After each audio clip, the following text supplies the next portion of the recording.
Clement's death was something to look forward to, exactly. However, there was something to be said for overseeing the necessary telling of a sad and significant event. A handsome man, in his mid to late 50s, he looked around, noting that the press bench was almost full. He recognised some of the various reporters from the Oxford Times, Mail and Tribune, and wasn't surprised to see representatives from other county newspapers as well. It wasn't often one of the city's more prominent and wealthy members burned to death in the family shed. It was a wet and cold Monday morning in November, lending the courtroom a grey and melancholy air, and, for some of the more superstitious in attendance, the fact that the date was the 13th only added to a general sense of foreboding. The coroner's usher, however, showed no sense of unease as he called the first witness. Mrs. Alice Wilcox, née Hughes, eldest daughter of the victim, rose from her seat and took the stand, going through the usual formalities with a firm, low, but thankfully quite carrying voice. Clement regarded her thoughtfully. He knew from his preliminary reports that she was 42 years old, but she looked rather older. She was about 5'6" and slightly plump, but she was dressed in a smart powder blue skirt and jacket outfit, with a plain white blouse that did its best to hide the fact.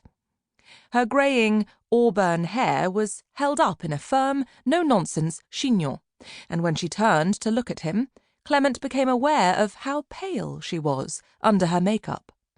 She also clutched her handbag tightly, showing the whiteness of her knuckles, and her large hazel-coloured eyes were wide with trepidation. Clement gave her a gentle smile. No doubt she'd been dreading this moment for some days now, and he wanted to put her at ease as quickly as possible. "Thank you for your attendance, Mrs. Wilcox. I understand how difficult this must be for you. I'll try to be as brief as possible. If you need some water or at any time feel like you'd need to rest, just say so," he informed her kindly. "Thank you," she murmured. "Now, I understand your father, Thomas Hughes, lived with you at your family home in Headington? Is that right?" "Yes.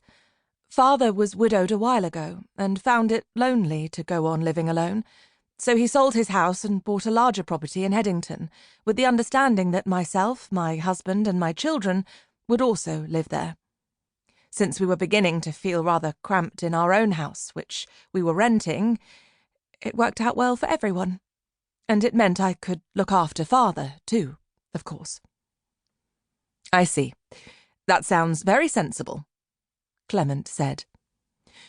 "Your children are Olivia, aged 15, and Lucas, aged 12?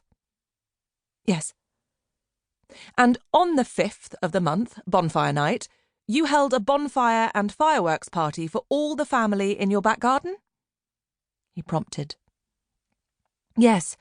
Father always put on a big display for us when we were children, and he kept it up for his grandchildren. That's why all the family was there, not just those of us with children of our own."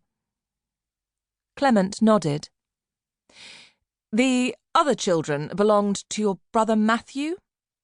He looked down to check his notes. "Benjamin, Clarissa and Helen?"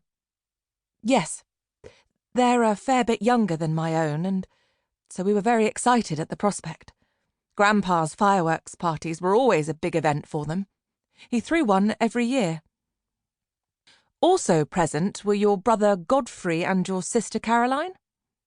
"Yes. It was always very much a family affair." Alice agreed, her lips firming into a thin line.